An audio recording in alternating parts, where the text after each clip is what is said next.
Governor, would you have engaged in this announcement today about homelessness response if in fact Matt Brown had not slept overnight in front of the State House? I really am not keeping track of who's sleeping overnight.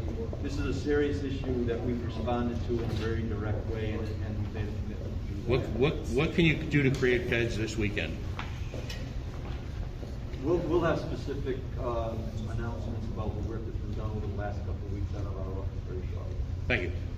Amazing. I'm so happy everyone is here. Thank you so much for being here.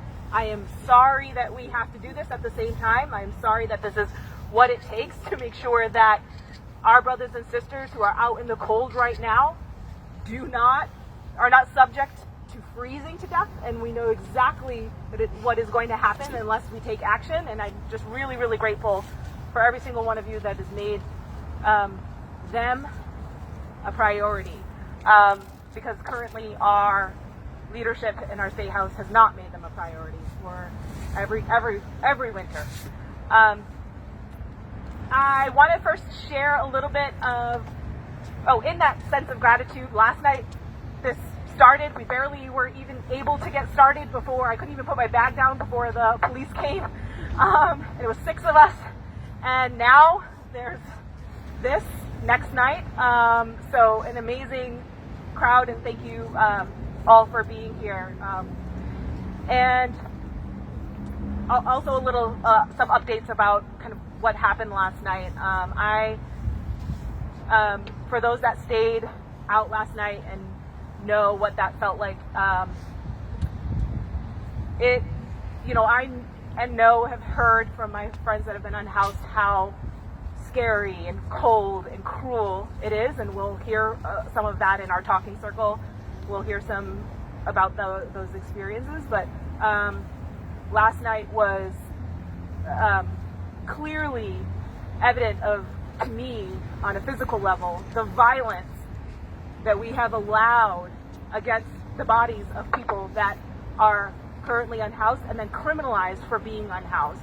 So we were out there, and then in addition to not only being cold, we were agitated and harassed during the night. The Capitol Police came out and every couple hours and woke us up, and so we're not able to sleep. And that is not very different from what our friends who are out on the street, just when they finally find a spot and some shelter and a quiet place to rest, the threat of being harassed is there. And so how do you even rest? How do you even sleep? So I can go on and on about that, and I think we'll talk a little bit more about that later. I do want to also share that this space we're holding is in deep solidarity. It is with a mission. We're not here for no reason. We are here for a very specific reason. It is because we believe that no one should freeze to death this winter, and because we believe that safe and dignified housing for all is necessary, is possible, is overdue, and should be now.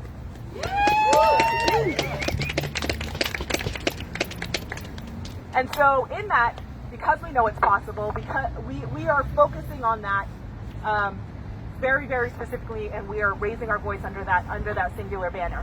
And I want to be mindful of the folks that want to say, but, that have a but, that want to get into policy wonking and how hard it will be and what the funding stream would look like. We know it's possible, we know we can do it, and we know that the moral will to make it happen has never been evident, and they will only do it with public pressure and under a unified voice about what our values are. They have shown us who they are, and now we're going to show them who we are.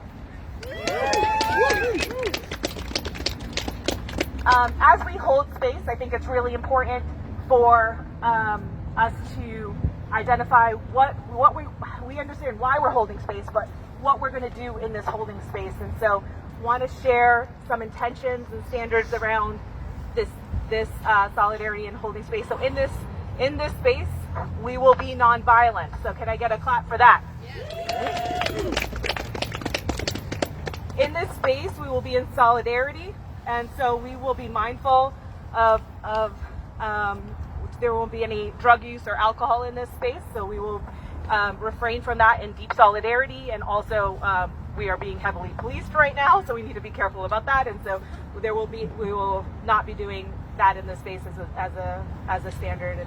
And there's ways in which we have to be really intentional about holding space for our friends. And so in this space, we will use social distancing, and we will all be vaccinated and encourage our friends to get vaccinated and boosted, because we understand that this crisis has only gotten worse because of the pandemic, and we want to care for our brothers and sisters in health as well, right?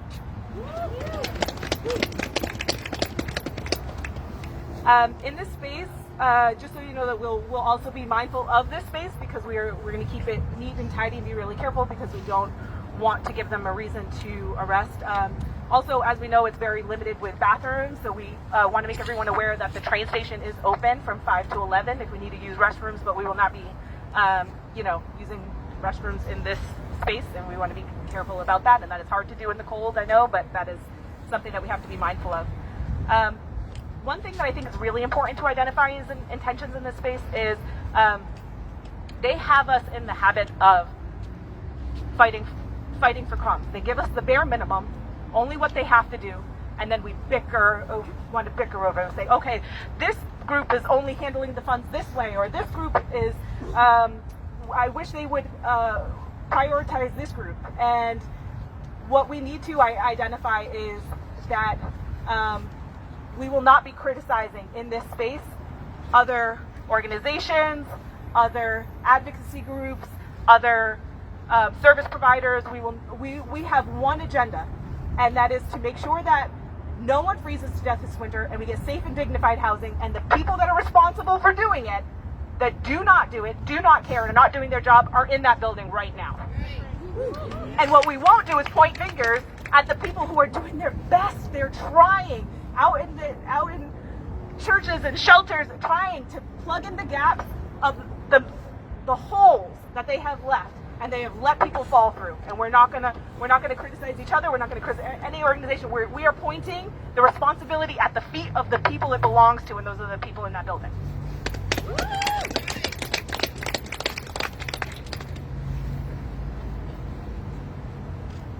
Finally, in this space, we will fight to make sure that every single person has safe and dignified housing. It's a human right. It's overdue. The state, the people in the state, we're better. We know that. And we just need our government that reflects that, a leadership that reflects that, and makes that a priority the way that we do with our leftover, with our money and the shirts off our back and our mitten drives and everything else that we do to try to supplement. We need them to care like we care. And I'm just very, very grateful for all that are here and pushing to make that happen.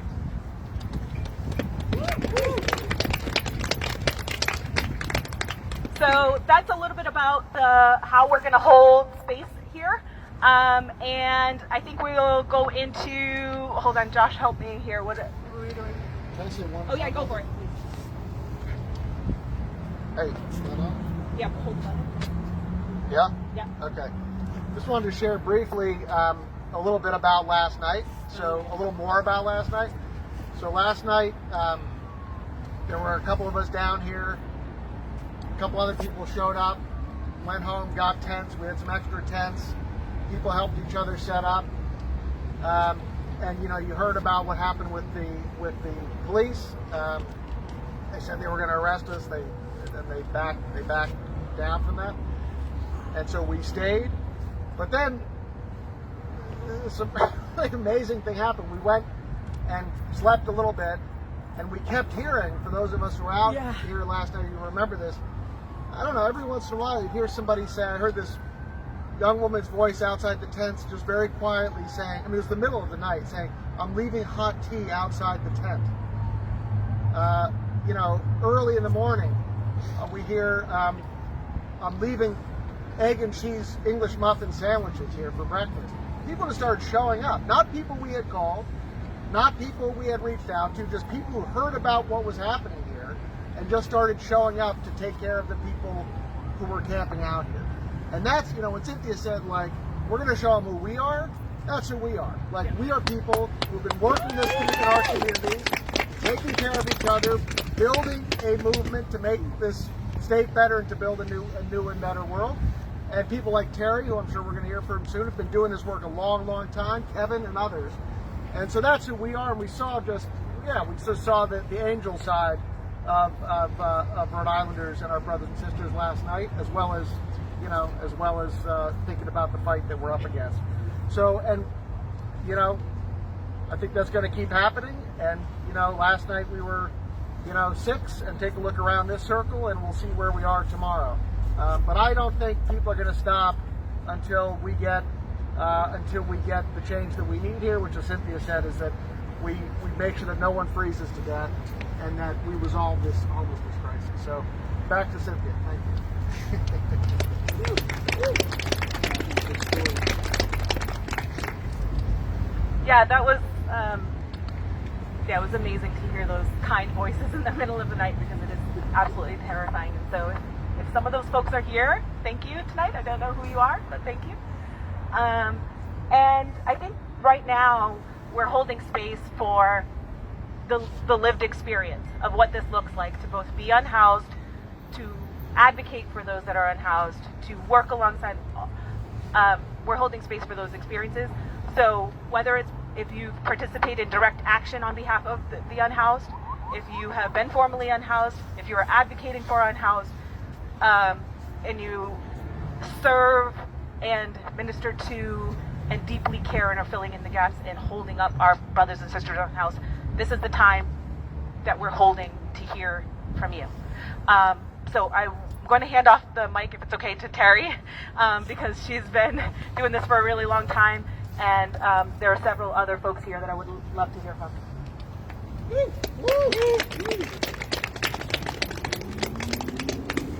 Hello, everyone.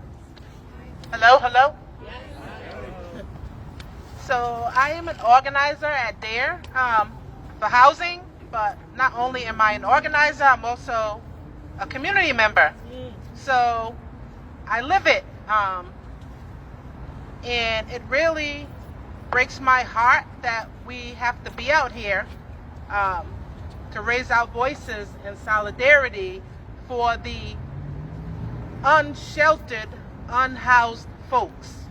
Like, how cruel does that sound that the workers who work in the State House get to go home, and we have unhoused community that has to stay in the streets with no place to go, and I'm going to say it, in the dead of winter, because that's what it feels like.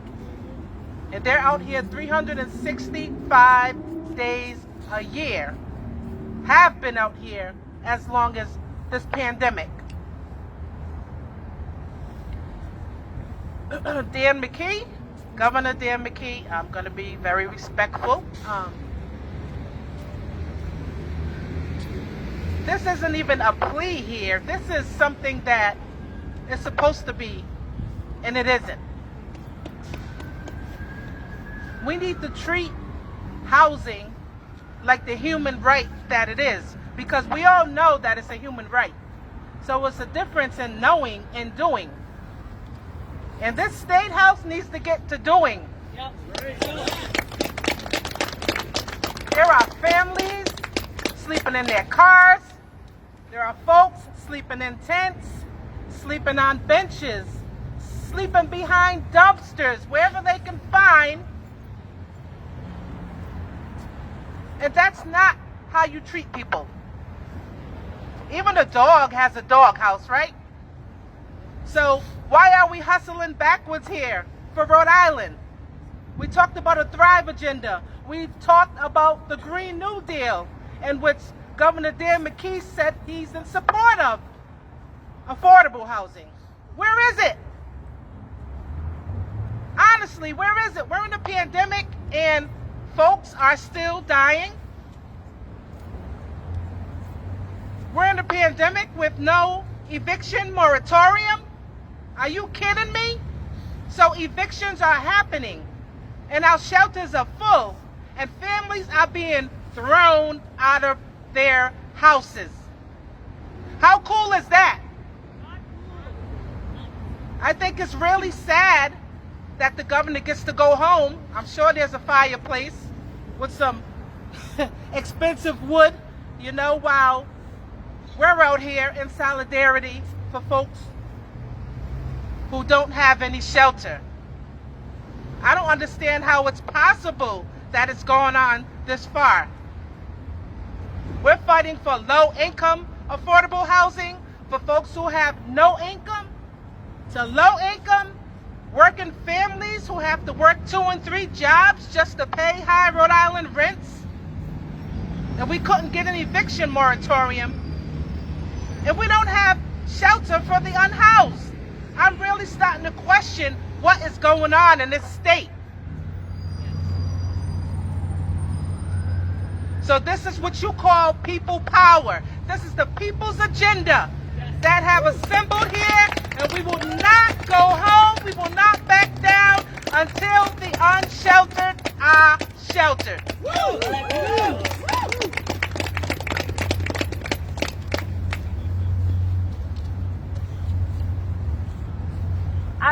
This work is championed and carried and fought for by amazing folks who are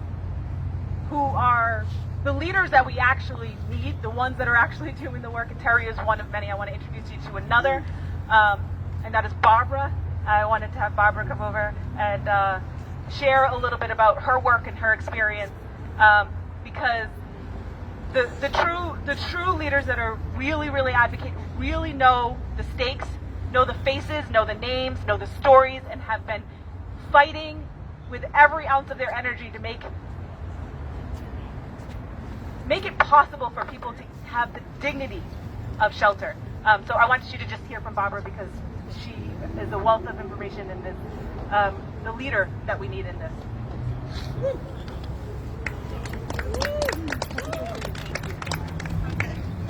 Hi everyone, can you hear me? Come in a little bit. Hi everyone, can you hear me? Yeah. Okay. I'm Barbara Freitas. I'm the director of the Rhode Island Homeless Advocacy Project. I've been doing this, seems like forever. Seems like forever. And it is. It feels it. And right now, when I see people on the street, it brings me back to when I was on the street. At the time, you know, it wasn't as bad as this because we didn't have a pandemic, but that's not the point. I was still on the street with my husband, and you know, people could get into shelter then. If they wanted to get into shelter, they could. Now people don't even have a chance. There's so many people, there's hundreds of people on the street right now, and we don't have any way of sheltering people. We don't have any way of getting people into housing. We have tons of money. They're sitting on tons and tons of money. They have a reason to do everything right, because all you have to do is look around. We see people on the street. We have to get people in. This isn't like we have to like make a decision of, oh, is this right or wrong? This is right. This is what we need to be doing. And if we don't do something now, I guarantee you, we're going to have people dead. This isn't like, oh, it might happen. This will happen. And we need to stop playing games. This is what's happening. People in there are playing games with people's lives. And I'm tired of it, and we should all be tired of it. And we need to get angry. We need to be doing this. We need to be telling people about it and getting out the word out there. because enough is enough. That's right. Right.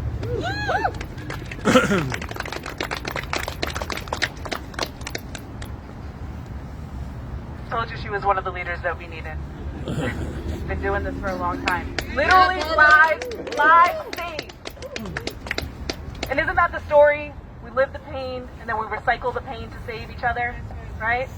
And we shouldn't have to. I have a few more amazing leaders that will share the stakes, share what it looks like to fight, share what it looks like to be in this system, fighting for our brothers and sisters that they know the names and the faces of our friends who are going to be, if we don't do something, freezing to death this winter. Want to introduce Marlene, who is Woonsocket is being crippled right now by this. We had one of the gentlemen who was servicing folks in Woonsocket and making sure they were safe and protected was explaining to me how there are people on the brink literally crying right now in Woonsocket, begging for a place to sleep and to stay warm. And so Marlene has her finger on the pulse of what's happening in Woonsocket, and we want to hear from her.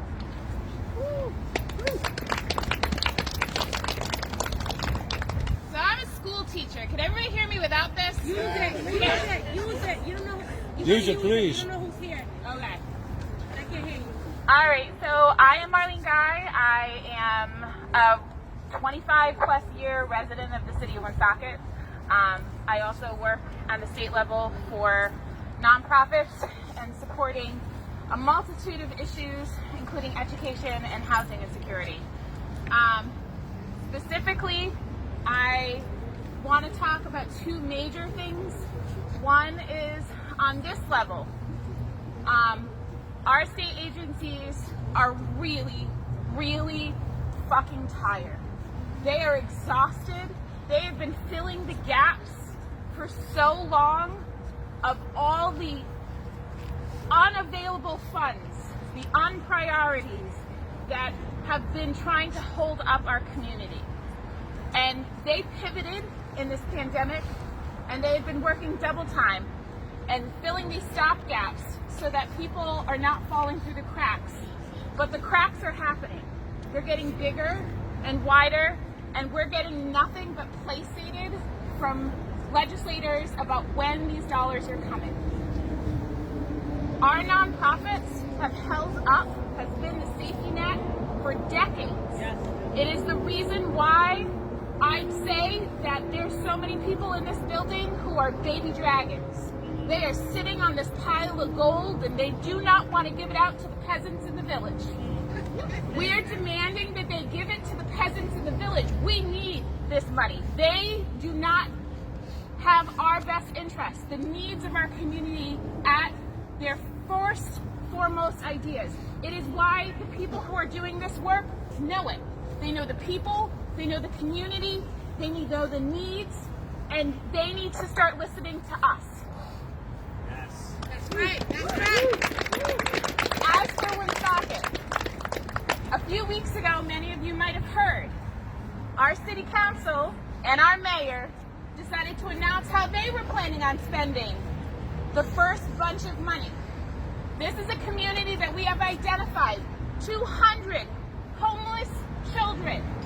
But we are going to have a brand spanking new fake ice skating rink so the youth can have fun. We have a city council who has decided that getting themselves ergonomic chairs and a table that they can sit around so they can look at each other instead of the people they serve is a priority for the city of Woonsocket. We have people sleeping in tents, in shelters, in cars, in vacant lots on the side of the river tonight in my town, and they want freaking chairs. That is what's wrong. That is the priority that we need to stay here tonight and make sure that they are seeing us. We are not going to back down. I'm tired of Woonsocket being the forgotten community. It happens so much. We are 20 minutes away, and there is so much hurt in my community. And I appreciate everybody coming out here and fighting and freezing in this weather to be able to make this statement, because it really needs to happen. Thank you.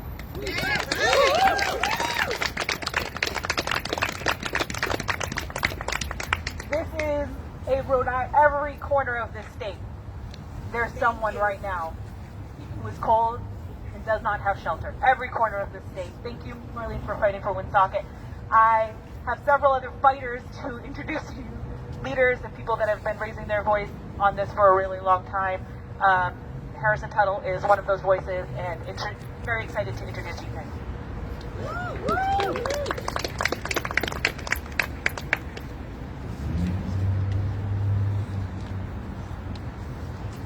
Can everybody hear me?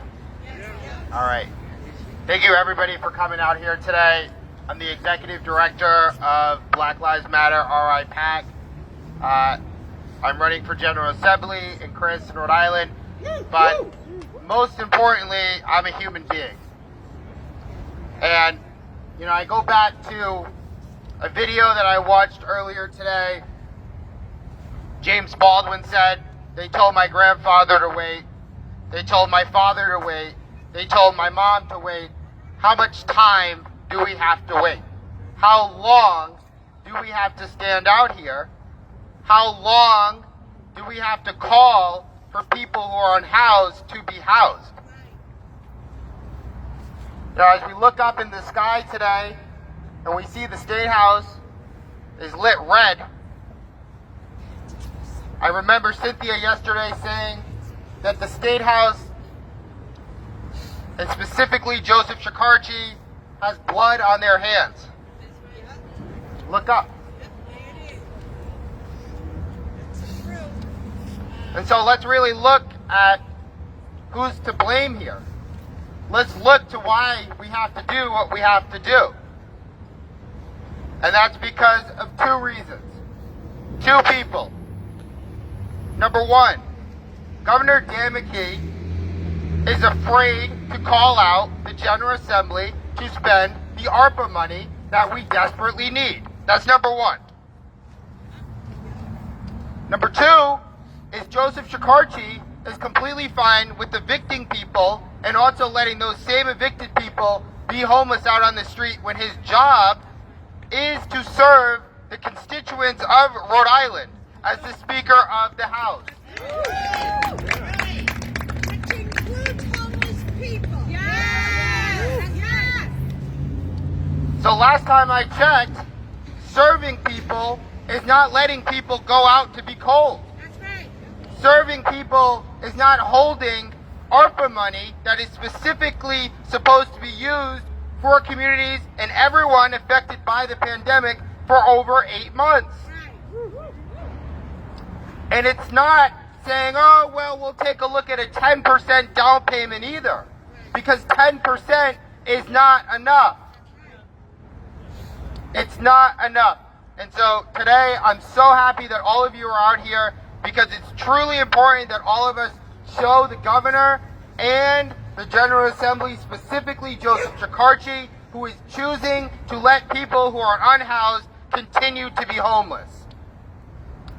With that said, I'm going to hand it over to Cynthia, and I want to thank everybody here for coming. Told you he was a fighter. All right. Again, there are many, many, many people that are holding up our brothers and sisters and fighting for them and advocating for them and keeping them alive. This is another compassionate fighter, Paula, that I want to introduce you to. And she's going to share what it's been like for her and the experience and what's at stake and who we're fighting for. Yeah, Paula! Thank you, Cynthia. So my name is Paula, and I am executive director of Better Lives Rhode Island. We've been in existence. Oh, there we go. You got to pull the trigger. No one told me that. So we've been in existence since 1974. We've been feeding and housing people since that time. We help 5,900 people a month get food, and used to be shelter, but the shelter is less and less available. We have been pleading with the governor for 6 months. We've actually been pleading with him, or well, not him particularly, but with the state government for 2 decades to address this problem. We have people who are dying every year on the street, freezing to death, while the legislature sits at their nice desks and pretends that they care. The time is now, if, as Cynthia has so eloquently said numerous times, if not now, then when? If not now, then when? We have more money right now. It was always, oh, we don't have the money, we don't have the resources. Well, we have the money. And we have people like us who are willing to put their heads and minds together to resolve this situation. But we can't do it alone. And as I said to the governor last night, you expect small little nonprofits like ours to resolve the issue. We can't do it alone. We need help. And we expect to get it. So I applaud Cynthia and Dan to Matt. I'm sorry, Matt. I was thinking about the writer. Dan Brown, you know. But I applaud them for their willingness to put everything on the line for this. I wish we could join them. I would love to, but we just got out of work. We took on 3 more people today who are on the streets and don't know where to go. So we've been pleading with other agencies to give us some help, to provide some. Oh, the shelters are full. They're full. There's nowhere else to go. And now we've got a new variant of our old friend, COVID, on the way. And so it's going to be another crisis situation. So we have to find a resolution to this. The talking is over. The time to act is now.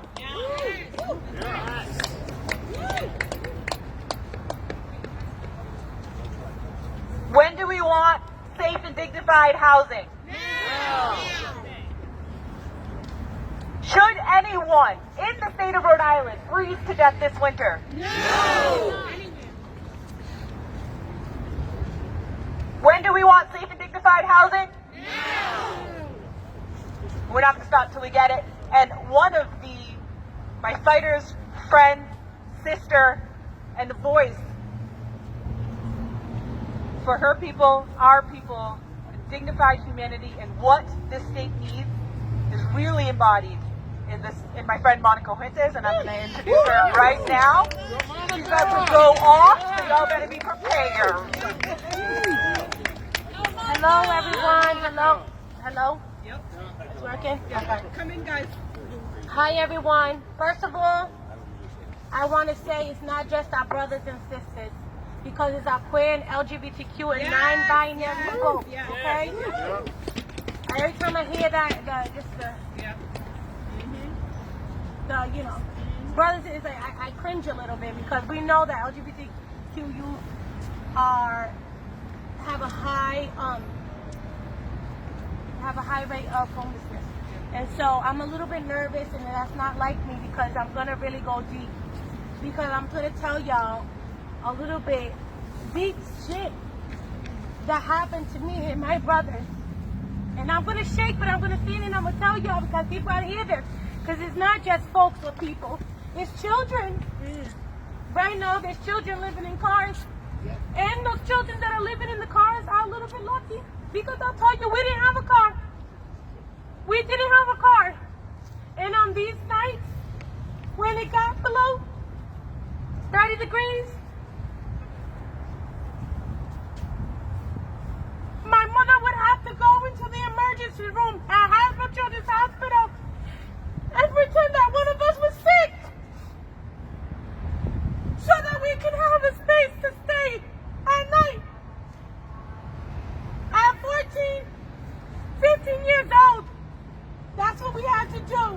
when it was below 30 because the shelters were full. And some shelters don't accept boys over 13. We'd have to go and lie to the doctors and say that my brother, who was an epileptic, that he was having a seizure so that we can have warmth. And then sometimes we would have to delay it because we knew that if we go in too early, they'd be done in about 5 to 6 hours, and then it'll be like 3 in the morning. So we'd have to wait later at night at the mall or at the train station or right here in the field. We'd have to wait and then go and sleep on the chairs, and all 4 of us would crawl into one of the emergency room hospital beds. And the one that was sick that night got to sleep, so we rotate. This is the reality, and this happened 15 years ago, but I know it's still happening today. It's happening every night, where parents have to make the decision of going to sleep in the hospital emergency room. That's why it's packed, y'all. They're saying the hospitals is overwhelmed. It's COVID, but it's this. I'm telling y'all. This is what it is. Where parents are asking teachers for permission so the students can get in a little bit earlier and leave a little bit later. It's because they're homeless. This is my experience. And this is, like I said, 15 years ago, but it's happening, and it keeps on happening. When are we going to say that we're going to put our money where our mouth is? Because we say we care. We do these damn coat drives and mitten drives for the homeless, for the children. But guess what? Mittens and coats and jackets only go so far when it's freaking below 0. And when you don't have a roof over your head, and when you haven't ate, because your last meal was at 12 o'clock in school. It's true, it happens. It is still happening in the richest country in the world. And that's unacceptable. These people are sitting on freaking billions of dollars. And they don't want to release it because they want to be with their fucking shenanigans and their stupidity. And their racism. And their capitalism and their fucking clownery. Our people have suffered way, way too much. When is this going to end? I'm asking everybody to really look inside of you and remember that this is not, and this is to the people who are not here, this is not just the people who are addicted. And even those people deserve housing. Because let me tell you something. How are they going to get off of what they're on if they're in the street? They can't. But it's not just that. It's people that are working in Walmart, 3 jobs. They're working in Stop and Shop. They're the people serving us at Dunkin' Donuts. These people are the unhoused. And let me tell you, just because you're in a home, that don't mean anything either, because people are couch surfing. People are tripling and quadrupling up all over. And this is not like, oh, it's a myth. This is happening to your students. Like I said, to that worker, that waitress that's serving you. Okay? And it's not even just a single mother issue, a single parent issue. This is homes where there's 2 parents in them. And let me tell you, as an adult, I became homeless again. I have been homeless as a child, 1 year here, 6 months there. But as an adult, I became homeless again. And it took, y'all, I'm telling you, we were 8 months in a family shelter, okay? And the conditions, I won't even get to the conditions of it. But let me tell you, it sucked. It sucked, and it's no better. Some people don't even go into these shelters because people are being abused in the damn shelter. By the staff. Okay? By other members. By other people. It's not a monogamous thing of like, oh, just one thing fits all. We need people in homes. Not in shelters, in homes. And let me tell you what made the difference in my life, because 9 years to the day, of me being homeless, I bought my first house. But let me tell you what made the difference. Because I'm not saying it to both. I'm saying it so y'all can know. 3 years of me only paying 30% of my income. Just 3 years. Just 3 years of that made the difference. So I was able to keep going to school. My husband was able to go to a program where he entered the union, the carpenters union, and make a living wage. Okay? I was able to graduate when I was in college and become a social worker and make okay, because social workers don't even make that much. But okay? But it was the not just like the income of it, but like the social status that one gets from graduating, right? And let me tell you, it only took 3 years of me paying $100 or $300, depending on my income for that month. It only took 3 years, y'all. 3 years of us doing that for us to be able to be on our own feet and then buy a house. In less than 9 years after to the day. So that's what I'm asking. Put this money in houses. And not just affordable, but low income to no income. People on SSI, they're getting $750 a month. What are you going to afford with that? We need people to afford apartments and houses. Dignified housing and apartments that are good and clean. For people who have SSI on disability. Okay? So all it took was that. I'm asking, use this money to provide those type of houses. Not the shelters, okay? We don't need a freaking shelter, $6 million shelter. No, we need housing. Dignified housing. Good quality housing. And not this cheap shit, mid-China shit, because I'm sick of that shit too. Because that's environmental racism too. We have to be careful because in Katrina, they had a whole bunch of little tents and campers for people, and then them things was fucking toxic too. Come on now. Safe and dignified. Safe and dignified. Good quality housing. Y'all, I'm going to leave it at that. I don't have a lot of technical stuff to say, but what I'm telling you, thank you for being out here. Believe in the people. Trust in what is going on.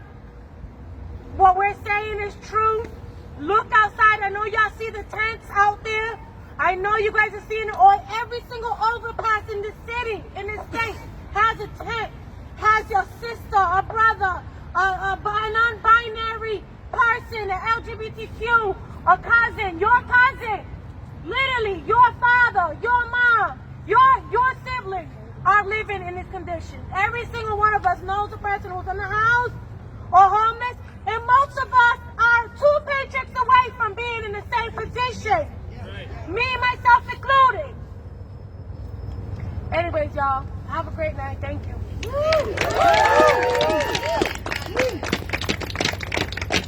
Tell me after hearing that we have any choice but to do what we're doing right now. There are some people that want to tell me I need to sit and wait. I need to, by the way, decorum and this behave yourself attitude that I'm expected to do. That's white supremacy, by the way, because they've given me no choice but to fight like that, fight like this, because they're not willing to fight. So I'm out here fighting because they're not doing it. And Monica's story reminded me of something I wanted to share about what I know and what we bring as women of color, particularly to these spaces, the people of color bring to these spaces. And it's all throughout history that we end up having to fight with our bodies. No matter what the title is, even as a title of a senator, I have to put my body outside. The Cori Bushes, the Rosa Parks of the world. You have to hold space, you have to put your body out there, because we know that the oppressive systems are not listening, and they don't care. And so Monica's story just reminded me of what we have to do, what we constantly have to do, and how we have to recycle our pain over and over until they get it and put our bodies in that space. I'm not going to do it. I'm not going to sit on my hands. I'm not going to play nice. I'm not going to listen. I'm not going to obey. And I'm not going to sit in here while they wait for them to call me in. The fight is now. People are freezing now. We want safe and dignified housing. When? One of my friends is here in the crowd, colleague, and someone who has been raising voice for people in the community who are unhoused, and knows the stories and the faces and the stakes. I think I see him somewhere on here. David? And so wanted to give him a moment to share what the stakes are, share what it means. He knows the impact on his community, and he's going to share, and he's been listening. He has meetings with his community, and so wanted to share what he's hearing about how hard it is for his folks.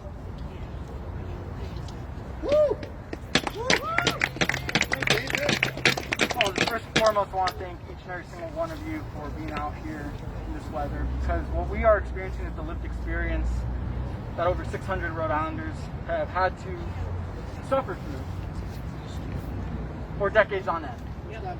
And the matter of the fact is that there are well over 600 Rhode Islanders that are homeless, given the fact that we don't necessarily keep accurate track of how many people are actually sleeping in the cars or are being forced to shift from sofa to sofa on a daily basis. But the matter of the fact is that this, as we know, has real life consequences. And the frustrating parts are the fact that we aren't seeing urgent action being taken, because there are several different avenues that we can pursue to make sure that people are safely housed. There is currently reimbursement being offered by the federal government if the state of Rhode Island wanted to ensure that everyone had a safe hotel room as a temporary, emphasis on temporary solution. We can very much do that while working towards ensuring that people actually have a quality space and shelter. And these stories are all too real. If you are ever driving on 610 highway, if you are ever going through the urban core, you will notice that there's been an increase, a vast increase of the number of unhoused people across our communities. We will hear from Crossroads and other shelters that they are at full capacity. And then you combine that with the staffing crisis that all these shelters are experiencing, and it has become the full-blown crisis that we are all seeing. So it is important that we continue to advocate and provide that voice, because unfortunately, there are people who are simply just trying to live to see the next day and cannot be here to make their voices heard. And that's why this advocacy continues to be so important, to ensure that the quote-unquote decision makers are aware that that the consequences are literally lives when we don't take action. But of course, none of this is possible without each and every single one of you taking the bold stance to be here. So with that, I say thank you all again. We must continue to advocate, because for too long, we disproportionately see, as it has been referenced before, it is women of color, it is single mothers, it is people of color, it is folks from low-income backgrounds and from the urban core that have to suffer these consequences. And again, most of all, to no fault of their own. Thank you.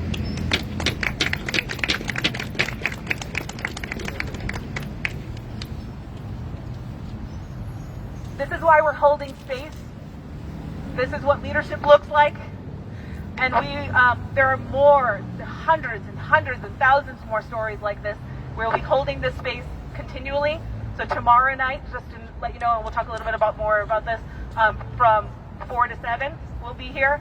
And there are endless supplies of stories. Please invite friends and neighbors, and we will talk a little bit more about that. Two more important voices on this that I want to introduce to you, that know what the stakes are, know what the need is. Kimberly, I want to invite to come on over, and she's been fighting for a long time for our unhoused friends. Woo! Hey everyone. It's so nice to see so many people here, because we do have a huge housing crisis, and by extension, a huge homeless crisis, and it gets really cold. It's cold right now. It was colder yesterday, and you know, I kind of want to make a point, because I've seen this point being made online around, like, why don't we just like house people in our own homes, right? Like, as individuals, open up our own homes.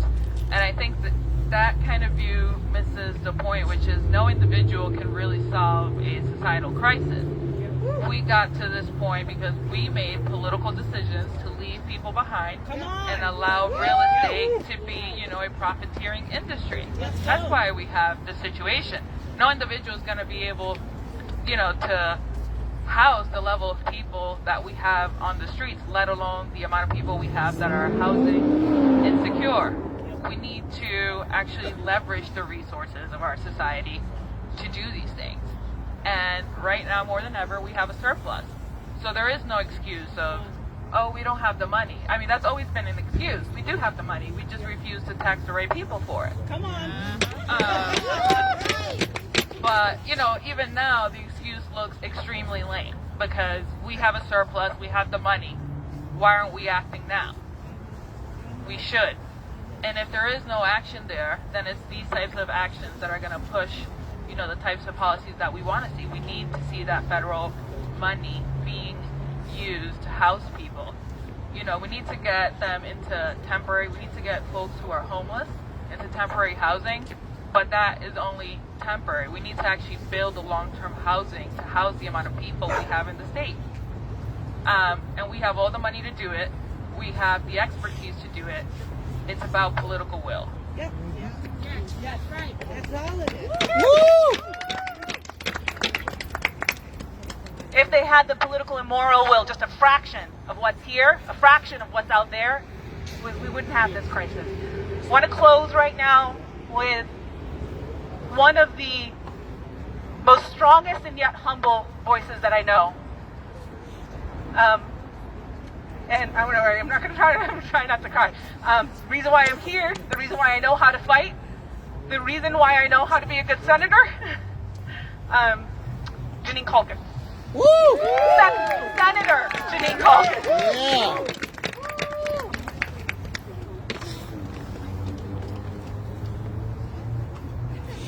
Please come in.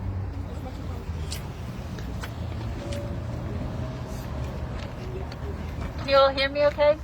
Loud and clear. Thank you everyone for being here. I'll tell you from myself, I'm fucking cold.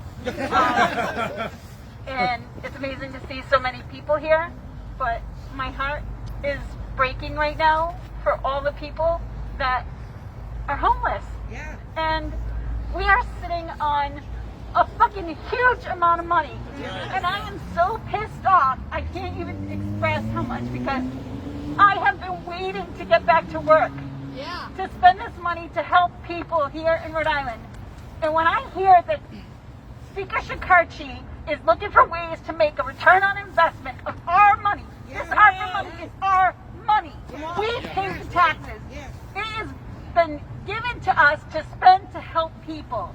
And we are just sitting on it, doing nothing for 9 months. It is evil.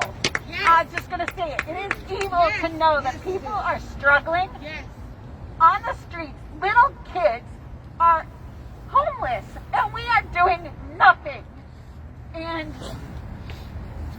it is such a shame. I want to get back to work now. I want to give these people the help that they need. There are so many organizations that are struggling, and today on Giving Tuesday, we're all expected to subsidize this place for not providing the funds that are needed. I am sick of it. I am tired of our government failing us year after year after year, and that I have to do this shit year after year. Because, and all of you that do this work, you're all amazing, and I can't thank you enough, because I can only imagine how difficult it is. And we owe you such a great amount of gratitude. Yes. I just want to get back to work. I want to spend this money to help people. And I want to make sure that no one dies this year because they're freezing to death on the streets. Let's do this now. We have to do it now. Let's get back to fucking work. Mr. Carty, you. Senate President Ruggiero, you. And especially you, Governor Dan McKee. Let's get back to fucking work and help the people of this state and not just sit on it like smog. Get to work.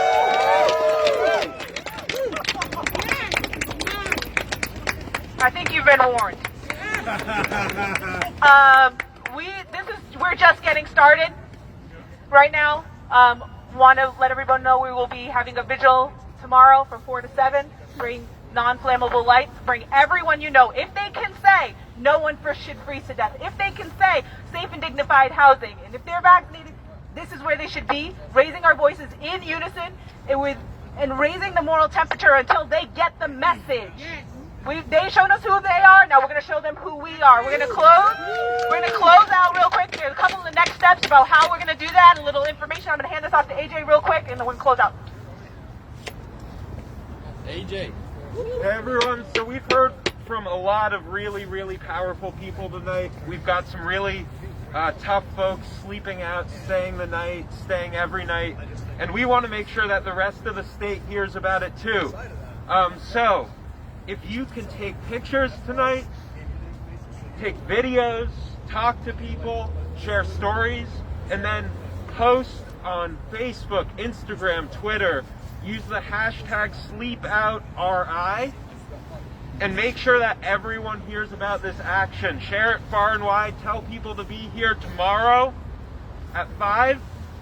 Make sure, if you haven't already, to check in with Anna so you can get updates right here. And lastly, we'll be putting out a lot of updates from Cynthia's Twitter account, so if you don't follow it right now, give it a follow, and if you really want to stay up to date, turn on notifications for her account so you know as soon as something happens. Ooh, I like that. That's it.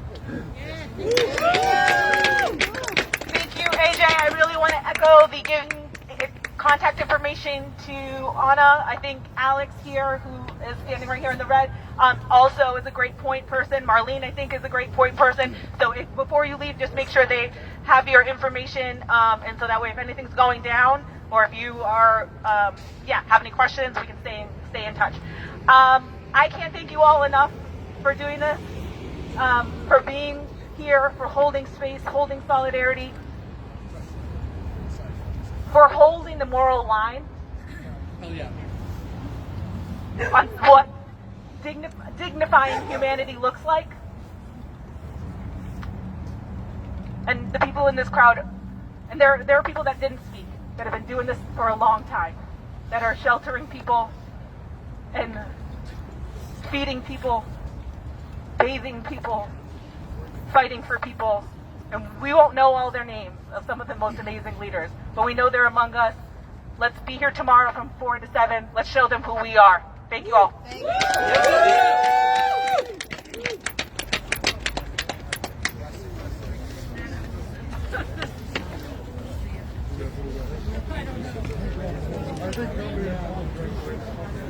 I don't know.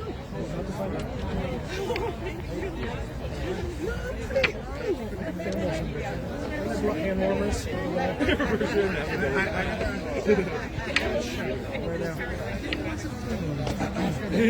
to get the sound. Sorry. Hold on. Let's each hold the sound. Hold on one more time. Can you hold the sound? Working on it. Hold on. One second. Sorry.